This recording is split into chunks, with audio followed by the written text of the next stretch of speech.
अपनी वैश्विक भूमिका को लेकर आत्मविश्वास से आगे बढ़ने वाली सरकार है। माननीय सदस्यगण, मैं आज इस सत्र के माध्यम से देशवासियों का आभार व्यक्त करती हूँ कि उन्होंने लगातार 2 बार एक स्थिर सरकार को चुना है। मेरी सरकार ने देश हित को सदैव सर्वोपरि रखा। नीति रणनीति में संपूर्ण परिवर्तन की इच्छा शक्ति दिखाई।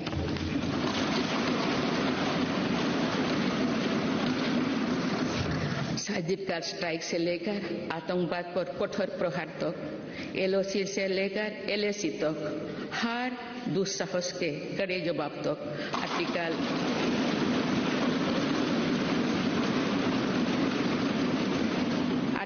370 को हटाने से लेकर 3 तलाक तक मेरी सरकार की पहचान एक निर्णायक सरकार की रही है। स्थिर और निर्णायक सरकार होने का लाभ हमें 100 साल की सबसे बड़ी आपदा और उसके बाद बनी परिस्थितियों से निपटने में मिल रहा है। दुनिया में जहां भी राजनीतिक अस्थिरता है, वह देश आज भीषण संकट से घिरे हैं। लेकिन मेरी सरकार ने राष्ट्रहित में जो भी निर्णय किए, उससे साथ भारत का बाकी दुनिया से बहुत बेहतर स्थिति में।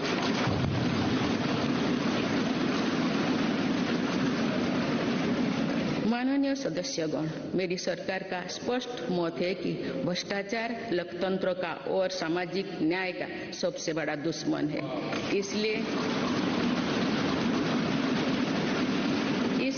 बीते वर्ष से भ्रष्टाचार के विरुद्ध निरंतर लड़ाई चल रही है। हमने सुनिश्चित किया है कि व्यवस्था में ईमानदार का सम्मान होगा। भ्रष्टाचारियों के लिए समाज में किसी भी प्रकार की सहानुभूति ना हो, इसके लिए सामाजिक चेतना भी देश में बढ़ रही है। बीते वर्षों में भ्रष्टाचार मुक्त इकोसिस्टम बनाने की दिशा में बेनामी संपत्ति अधिनियम को नोटिफाई किया गया है।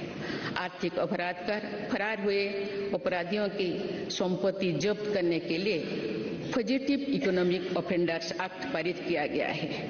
सरकारी कामों में पक्षपात और भ्रष्टाचार के चलन को भी खत्म करने के लिए प्रभावी सिस्टम बनाया गया है।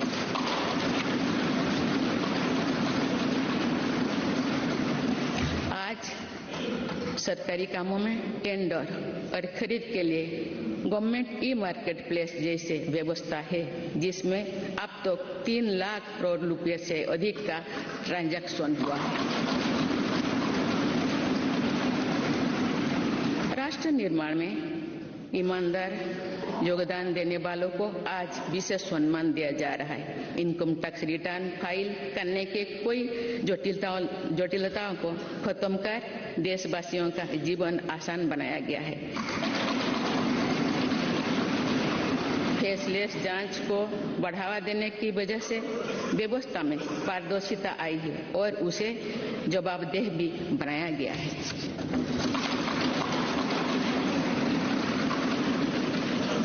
पहले टैक्स रिफंड के लिए लंबा इंतजार करना पड़ता था। आज ITR भरने के कुछ ही दिनों के भीतर रिफंड मिल जाता है। आज GST से पारदर्शिता के साथ साथ करदाताओं की गरिमा भी सुनिश्चित हो रही है। जनधन, आधार, मोबाइल से कुछ फर्ज लाभार्थियों को हटाने से लेकर 1 नेशन 1 राशन कार्ड तक एक बहुत बड़ा स्थायी सुधार हमने किया।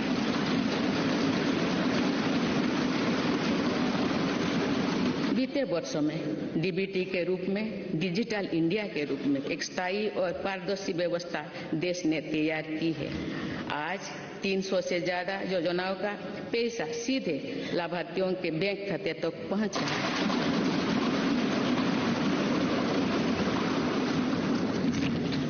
अब तो पूरी पारदर्शिता से 27 लाख करोड़ रुपए से ज्यादा की रकम करोड़ों लोगों तक पहुंचाई गई है। वर्ल्ड बैंक की रिपोर्ट रिपोर्ट करती है कि ऐसा योजना और ऐसी व्यवस्थाओं के कारण ही कोरोना काल में भारत करोड़ों लोगों को गरीबी रेखा से नीचे जाने से बचा पाया है।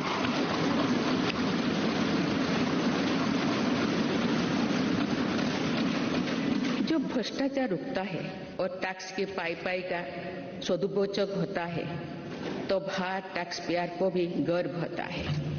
माननीय सदस्यगण, आज देश का ईमानदार करदाता चाहता है कि सरकारी शॉर्टकट की राजनीति से बचे, ऐसा योजनाएं बने जो समस्याओं के स्थायी समाधान को प्रोत्साहित करे।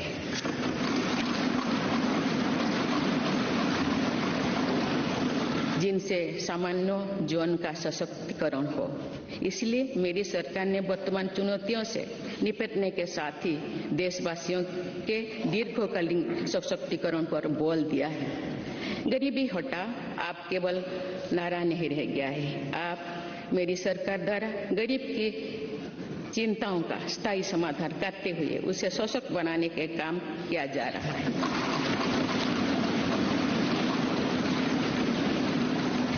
जैसे गरीबी का एक बहुत बड़ा कारण बीमारी होती है। गंभीर बीमारी से गरीब परिवार का हौसला पूरी तरह से टूट जाता है, पीढ़ियां कर्ज से डूबे जाती है। गरीब को इस चिंता से मुक्त करने के लिए राष्ट्रवासी व्यापी आयुष्मान भारत योजना शुरू की गई है। इसके तहत 50 करोड़ से अधिक देशवासियों के लिए मुफ्त इलाज की सुविधा दी गई। आयुष्मान भारत योजना ने देश के करोड़ों गरीबों को और गरीब होने से बचाया है। अनेक गरीब उनके 80,000 करोड़ रुपया खर्च होने से बचाए हैं। आज देश भर में करीब 9,000 जन औषधि केंद्र में बहुत कम कीमत में दवाई उपलब्ध कराई जा रही है। इससे बीते वर्षों में गरीबी के करीब 20,000 करोड़ रुपया बचे हैं।